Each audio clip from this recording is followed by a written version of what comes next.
Hi, welcome to a new video. If you are new here, my name is Amandine. I've been living in Singapore for 3 years, and on this channel I like to share about anything that's happening in Singapore. Today we are going to talk about the mistakes to avoid when arriving in Singapore. We all know that Singapore is a vibrant and modern city-state, but it comes with some unique challenges that you should be aware of when you are coming for travel or for work. So we'll see what to do and not to do when you are coming to Singapore before you get yourself into trouble. These mistakes range from breaking the laws to just not understanding the local culture, so let's dive right in. First, when traveling and settling into a new country, of course you have to know the rules and laws, especially in Singapore because it's known for its strict rules. So make sure before traveling that you do a check on what you are allowed or not allowed to do. For example, death penalty is still enforced for murders and drug-related crimes, but those are quite extreme, more like day-to-day action that could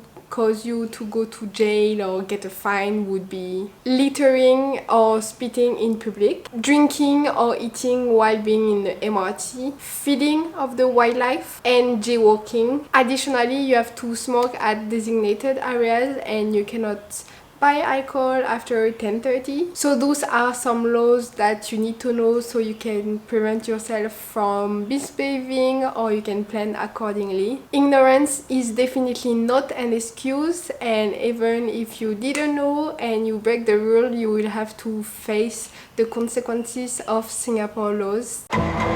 Technically, if you are visiting Singapore, the worst that can happen would be like deportation. Personally, it's really something that I want to avoid, so I make sure that I stay on the right side of the law. Then, concerning the cost of living in Singapore, there are a few things that you need to know before traveling or moving to Singapore, because you have to plan your trip wisely. Traveling in Singapore can get quite expensive, so beforehand you should make some research concerning the best place to stay, the best place to eat, the best things to do in Singapore. This will ensure that you get the most of all your trip and you also avoid unnecessary costs. You definitely want to make aware decision when it comes to spending money and like avoid tourist traps, so knowing the price in advance can help you plan your budget.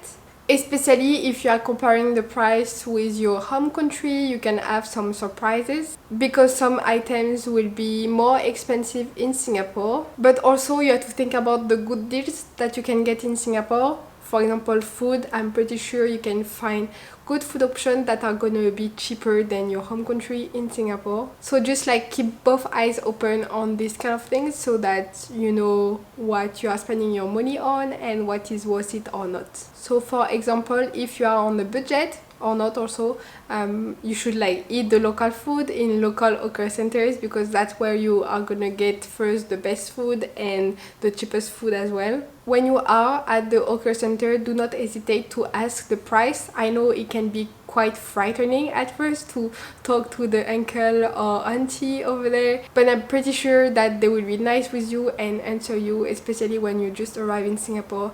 It's okay to ask. Of course, one other way to control your budget is to use public transportation. In Singapore, they are super efficient. For activities and hotel, you should check for good deals online. There are a lot of things that happen online in Singapore, so try to stay connected on these kind of things. For the ones that are settling in Singapore, we will talk about that later, but in your budget living in Singapore, you have to plan for medical expenses. We will talk about that later, but I'm from France. I'm used to have everything kind of paid for me, but it's not like that in Singapore. You have to pay unless you have an insurance. So I tell you, in your budget, when you have to add some medical expenses, it's a bit like it can really impact your budget. But if you want to know more about the cost of living in Singapore, I will put a video on the eye so that you can refer to it. I'm detailing the cost of living from housing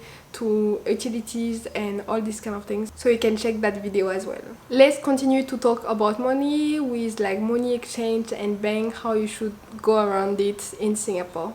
First, if you are planning on settling in Singapore for more than 1 month, I will definitely advise you to get a local bank account.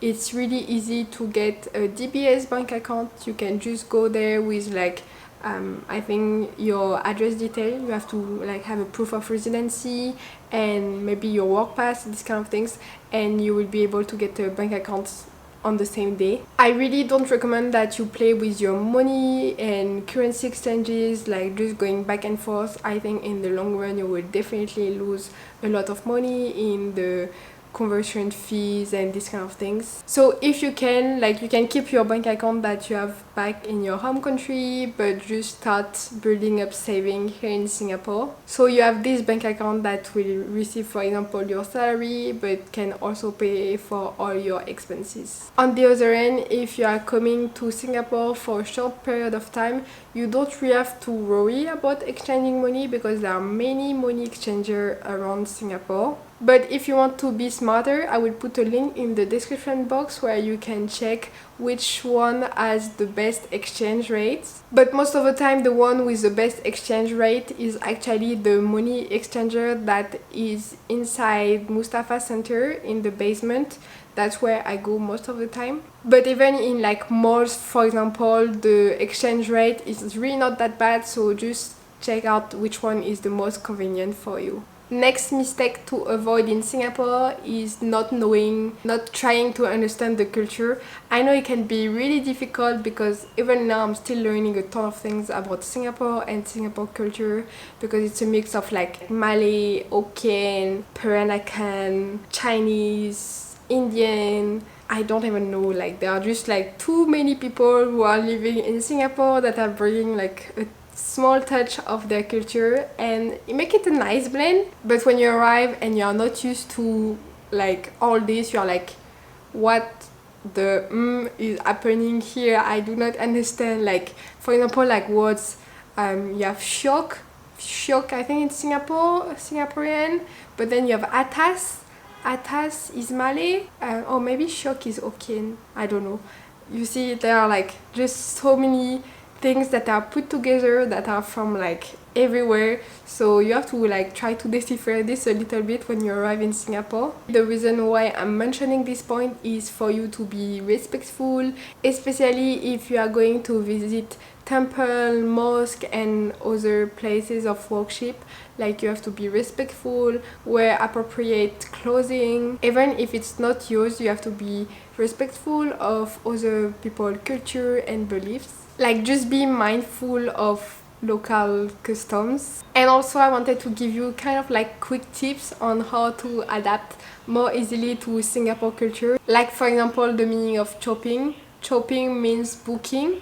We use that term, for example, when we are gonna book a table, chop a table by putting like a tissue, umbrella, card on the table to mark it as reserved. So don't sit on table where there is like a tissue or something like that, it's booked. Rules for the elevator: stand on the left if you are slow, go on the right if you want to go fast. Always remove your shoes when you are entering someone's home. Singapore has no tipping service, so no need to tips at restaurants. Also, there is no bargaining. When there is a price, it's the price. Then concerning taxes, there is a GST that applies. It's 8%, and then on service like restaurants, usually you have an additional 10% for service charges. And then it's okay to pack light in Singapore because the weather is kind of always hot, but you have to think about bringing a jacket for when it's raining, or often indoor the aircon can be quite cold.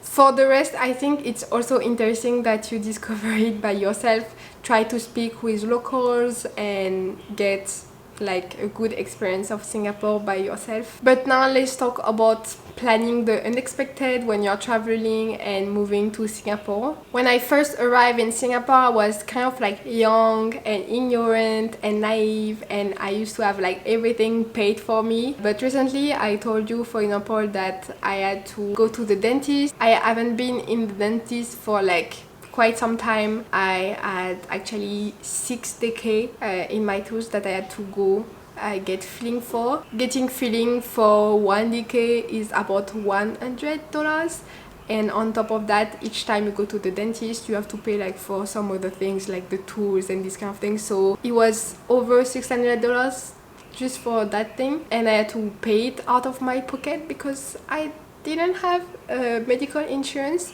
and I went to like the cheapest dentist salon I could find. So it can get even more expensive than that. It's quite well known that you get insurance because you cannot plan what's gonna happen, whether you have to go to the dentist, or luckily I don't wear glasses, but you have to like replace a broken pair of glasses, or you just fall sick basically. But getting medical attention in Singapore can get quite expensive, so I can only advise you to get a medical insurance when you are moving to Singapore. If you are not Singaporean or PR, you will always pay full price on the medical bills. I'm touching a monkey, but I've never needed to go to the hospital, but apparently the cost of an average stay in a private hospital, it's around like 2k, can be up to like 4k per day, which is like insane, and it's without including the price of the surgery. So out there are many kind of medical insurance. You can get the coverage that you need depending on